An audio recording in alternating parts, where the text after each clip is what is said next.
Today I'm going to break down exactly how I come up with all of my YouTube and social media content ideas step by step. We'll start at the very beginning where I kind of generate all my really rough ideas, and then we'll go through my process of refining those ideas into finally a video that hopefully will give me great results on YouTube and other social media platforms. And make sure you stick around to the end because I'm going to share a few tips that I've learned over the years that I think make a huge difference in coming up with good ideas. So I've been consistently creating content on YouTube for around 3 years now, and in that time I've made over 200 individual pieces of content. And in the first while I would kind of get inconsistent results. I'd be lucky to get 200 views often on a video, but then every now and then I'd kind of strike gold and get like 100,000, even 200,000 views on a video. And as time has gone on, I've gone back and studied those videos as well as learned as much as I can from other YouTubers. And a huge part of what makes a successful video is a good video idea. So how do I come up with all of my YouTube content ideas? The first step in my personal process is just rough brainstorming. And I usually do this in GoodNotes, but of course you can do it anywhere.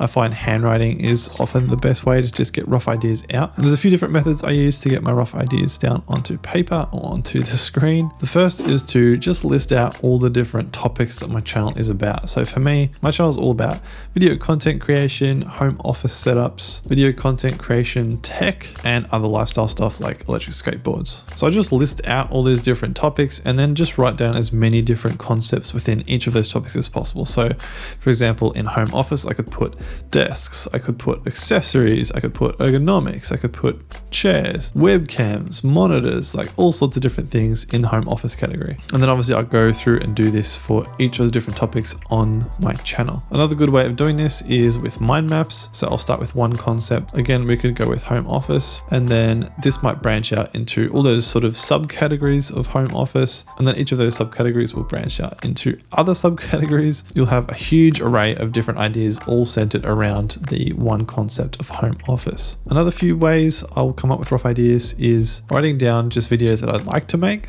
videos that I've thought of making in the past that I think would be fun to make. I'll also write down videos that I've seen that are popular in my niche, and then I'll also make note of videos that people have asked for on my previous videos in the comment section. So for example, I've had comments from people asking me what apps I use to journal in on my iPad. So I'll just note that down. And again, I could do a brainstorming session with that. I could do a mind map just to explore that concept. But that overall is kind of roughly how I come up with my initial ideas for YouTube videos. So then we move on to step 2 in my process, and that's kind of the refinement process. Now, I usually do this in Apple Notes or in Notion. I tend to do it more in Notion just because it's easier to organize and go back and find my ideas, but you can do it wherever works for you, obviously. And I'll just look back at my rough ideas and then just circle the ones that really interest me the most, or ones that I think could make really good YouTube videos. For example, I could pick in the home office section, I could pick monitor lamps, for example. And then I'll kind of ask the question, what do I have to say about this topic? Or what can I teach about this topic? Or what can I share about this topic? And this will start to give some sort of shape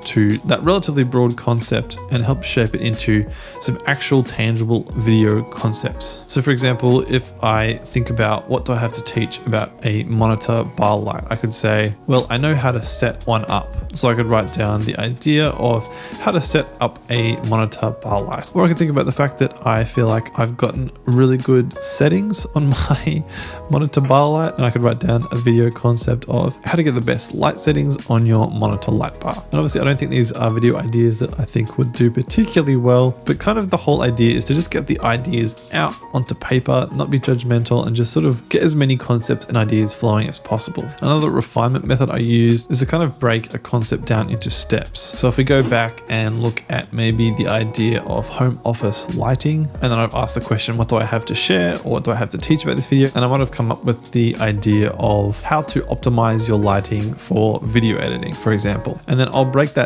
concept down into actual tangible steps of how to do that. So step 1 might be to remove any warm lighting from your office. Step 2 might be to make sure your walls are the right color. Step 3, make sure the lighting that you install into your office is the right color temperature. Step 4, make sure this new lighting isn't shining directly into your eyes. And then for each of those individual steps, I could potentially say, hey, that one step could be its own video. So for example, if we talk about making sure your walls are the right color in your home office, I could say, well, I could make a whole video about how to choose the right color for your walls for video editing, or even how to paint your walls for video editing. And as you can see, you can really break one concept for a video down into a whole stack of different video ideas. And this is how, for me, I'm actually able to keep coming up with video ideas. It's just by breaking down one concept into even smaller concepts that can then turn into an entire video. The last kind of refinement method I like using these days, because they're really simple and easy and straightforward, is top 5 lists. And obviously you can put as many numbers in as you want. You can do top 3 lists or top 10 lists. But again, I'll take one of these semi-refined concepts and then put it into a top 10 list. So for example, I could do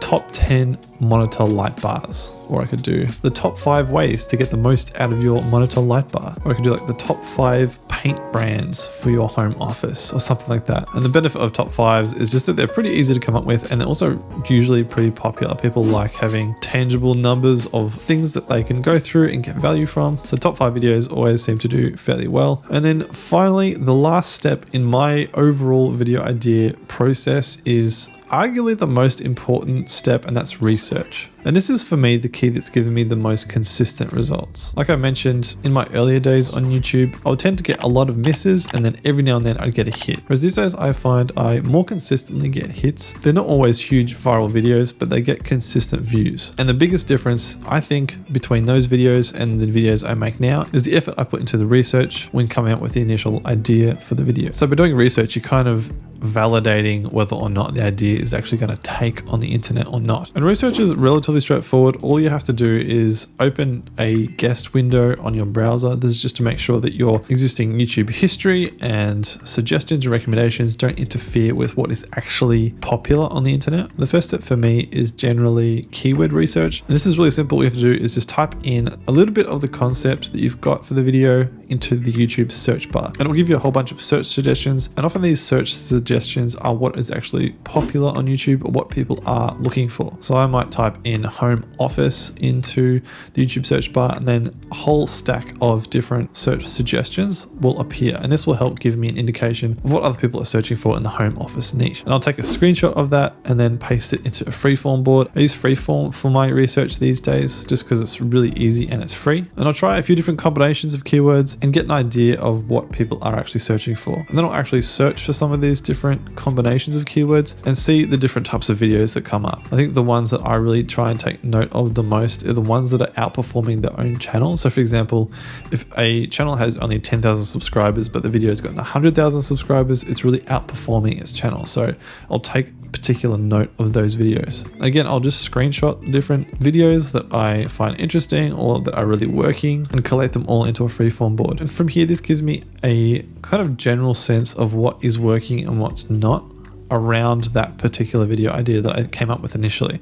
And from there, I might tweak my idea to make it more in line with what is actually popular, or I might keep it exactly how it was, depending on kind of how successful I think it will be based on what else is popular. And then from there, I'll go ahead and start creating the video. I'll start writing the script and then shooting. So lastly, just a few things that I've found have really helped me when it comes to coming up with YouTube video ideas. The first is pretty straightforward, but it's just that done always beats perfect. And I've kind of learned that even if your video concept isn't great, just make it anyway. Because if you make it, you're still learning how to make a good video, and you're also learning what's not working in that concept. Next, if you're in a rut and you just can't come up with any video concepts, or you don't like any of the concepts that you do have, just pick one and just make it.